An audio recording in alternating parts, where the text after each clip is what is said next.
guys, so we are heading towards Ujjain. पहले हम जाएंगे ओमकारेश्वर, फिर हम जाएंगे उज्जैन। हाँ एंट्री अच्छी थी। ठीक है, तो फिर अभी मैं जाना है प्लेटफॉर्म नंबर 4, जहाँ हमारी गाड़ी ऑलरेडी लगी हुई है। फिर हमारी गाड़ी बनेगी चलेगी 10 बजे। उसके बाद हम चलेंगे।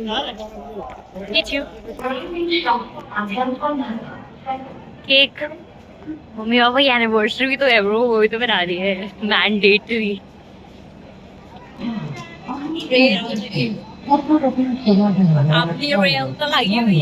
हमारी ट्रेन ऑलरेडी स्टेशन पे खड़ी हुई थी, जिसका नाम था इंदौर इंटरसिटी SF एक्सप्रेस।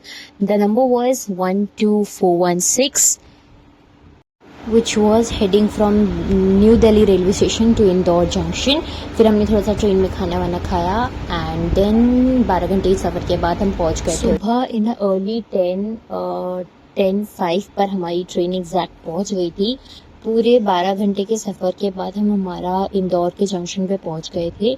उसके बाद हम वहाँ से एग्ज़िट ले रहे थे। एग्ज़िट में there are multiple gates of exit, तो आपको अकॉर्डिंग टू द एग्जिट जहाँ पर ऑटो बसेस वो मिलती है वहाँ से आपको एग्जिट लेना है। देन साथ ही साथ हमने ऑलरेडी बुक करके रखे थे ऑनलाइन घर से ही वो टैक्सी ड्राइविंग, जो हमें इंदौर के जंक्शन से लेकर ओमकारेश्वर में लेकर जाएगा। फिर वहाँ से वो हमें उज्जैन भी छोड़ेगा। तो हमने ऑलरेडी टैक्सी ड्राइवर का बुक कर रखा था and if you want then I will share it to you as well. तो ऑटो के लिए पूछेंगे तो आप किसी को भी अप्रोच कर सकते हैं, तो पहले से बुक कर सकते हैं। हमने तो पहले से बुक कर रखा है।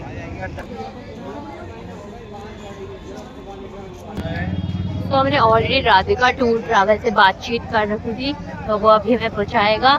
पहले वो हमें स्नान की जगह लेकर जाएगा किसी घाट पर, शायद नर्मदा घाट जाएगा। फिर वहाँ से कपड़े चेंज करके एंड फिर हम पहुँचेंगे मंदिर। गाइस, जिसको भी बस चाहिए, जिसको भी बस सर्विस चाहिए, टैक्सी नहीं चाहिए, वहाँ पर बस सर्विस है। सीधा आप इधर से निकलोगे, उससे आप सीधा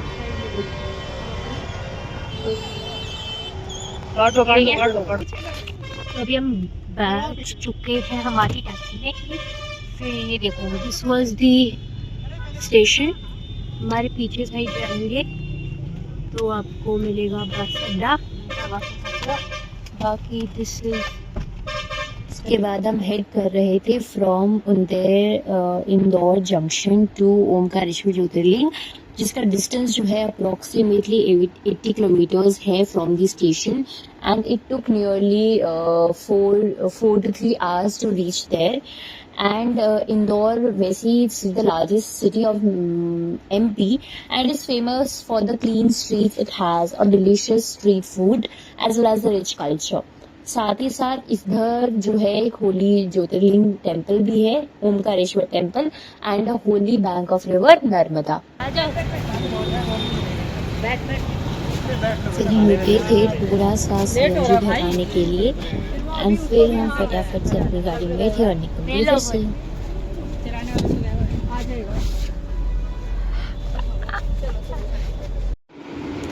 अब हम माँ नर्मदा के ब्यूटीफुल ब्रिज को क्रॉस कर रहे थे। यहाँ का व्यू बहुत पीसफुल और अमेजिंग लग रहा था। जैसे जैसे हम ओमकारेश्वर ज्योतिर्लिंग के पास पहुँच रहे थे, वैसे वैसे स्पिरिचुअल वाइब और भी ज़्यादा बढ़ रही थी और हमें फील हो रही थी। यहाँ का पानी बहुत ही ज़्यादा साफ दिख रहा था। यहाँ पर सैकड़ों मछलियाँ। 3 घंटे ट्रैवल करने के बाद from the railway station to the parking slot, यहाँ का हमें 3 घंटे लग गए 80 किलोमीटर को कवर करने के लिए। एक्चुअली जो रोड है यहाँ पर बहुत ज़्यादा, एक तो बहुत ज़्यादा कर्व है, तो फिर बहुत बारीक मुड़ना पड़ता है। तो हम जा रहे हैं नहाने के लिए we are going to a ghat. फिर वहाँ पर जाकर विल चेंज क्लोथ। सो अब हम चलते हैं। तो इधर से हमने पार्किंग स्लॉट से फिर इधर आए। इधर हमें 1 किलोमीटर तक पहले नहाना है कपड़े वपड़े लेकर, उसके बाद फिर जाएंगे हम ओमकारेश्वर के दर्शन। तो अभी हम जा रहे हैं बोटिंग के लिए। हम जाएंगे पहले संगम में जाकर हम नर्मदा कावेरी के संगम में जाकर स्नान करेंगे।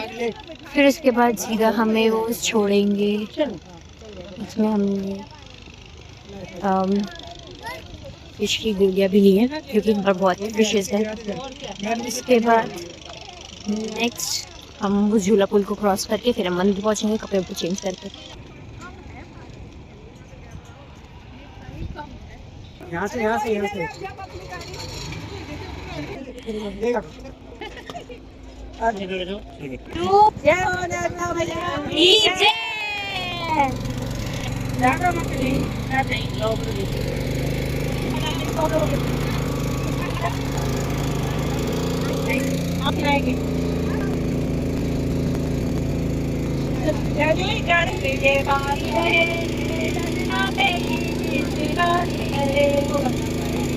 माँ नर्मदा में कई टाइप्स की फिशेस पाई जाती है। इधर का वाटर बहुत ज़्यादा प्योर और पीसफुल माना जाता है और इसके around green mountains and natural beauty इसका व्यू और भी ज़्यादा अमेजिंग बना देते हैं। यहाँ का पानी बहुत ही ठंडा था और उतनी ही यहाँ पर धूप थी।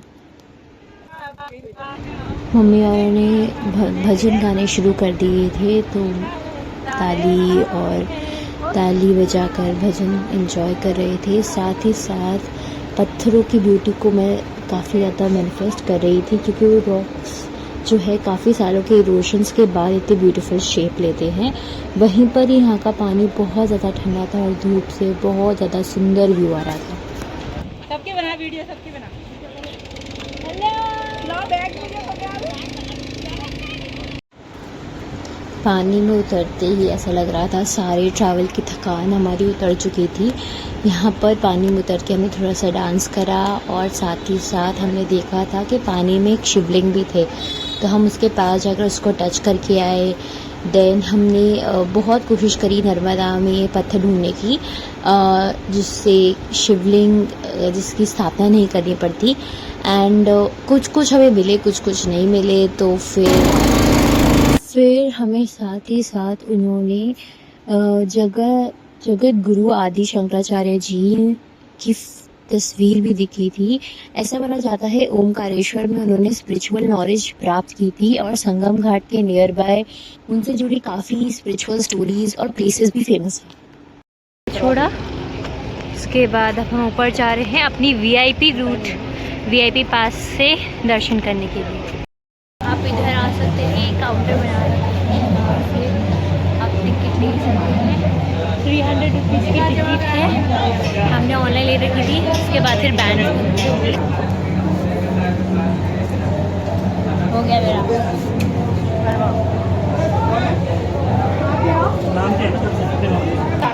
अभी हमारे बैंड्स लग गए हैं। Now we are going to हमारा वीआईपी लाइन। यहाँ पर हल्का सा मार्केट है साइड में, इसमें आप देख सकते हो। फिलहाल तो हम पहले देखेंगे सामान का रखे, उसके बाद फिर हम जाएंगे दर्शन के लिए।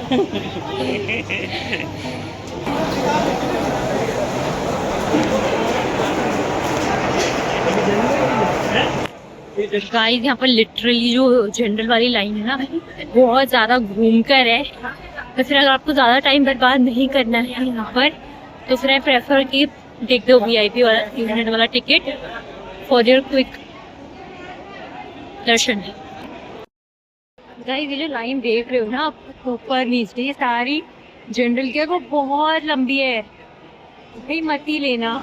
जो वीआईपी वाली लाइन थी उधर से नंबर अप्रॉक्सीमेटली ज़्यादा से ज़्यादा 30-20 मिनट्स में आ गया था एंड ज़्यादा भीड़ भी नहीं थी।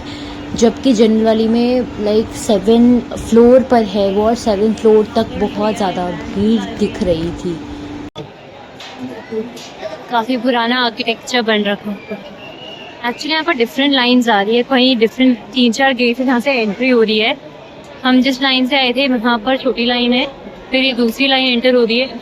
तो अल्टीमेटली 4 लाइंस जो है वो वीआईपी काउंटर से अंदर आ रही है।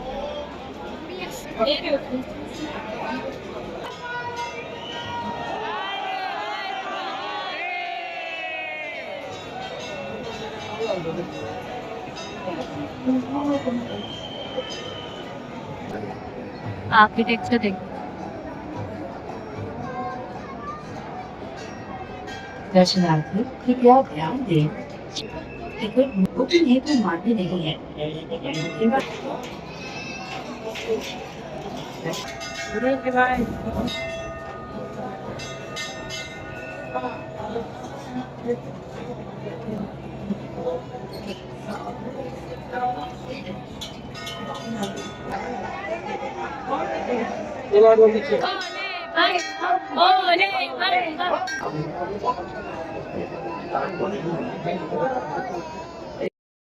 उसके बाद हमने फिर से बोट ली थी ओमकारेश्वर से टू ममलेश्वर टेम्पल, जो हम झूला पुल को क्रॉस करके भी पहुंच सकते थे, पर हमें फिर से ऊपर जाना पड़ा था, टाइम वेस्ट होता, इसलिए हमने बोट ली जिसने हमें 50 रुपीज़ लेकर हमें उसे नदी के उस पार ड्रॉप कर दिया था। And from there we went to Mamleshwar temple.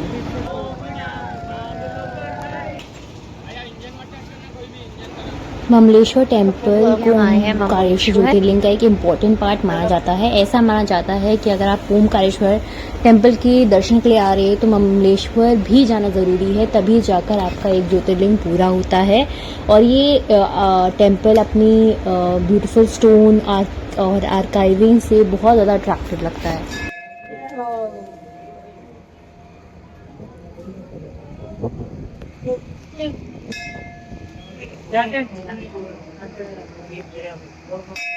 हर हर महादेव, हर हर महादेव। खड़े हो जाओ भैया, खड़े हो जाओ।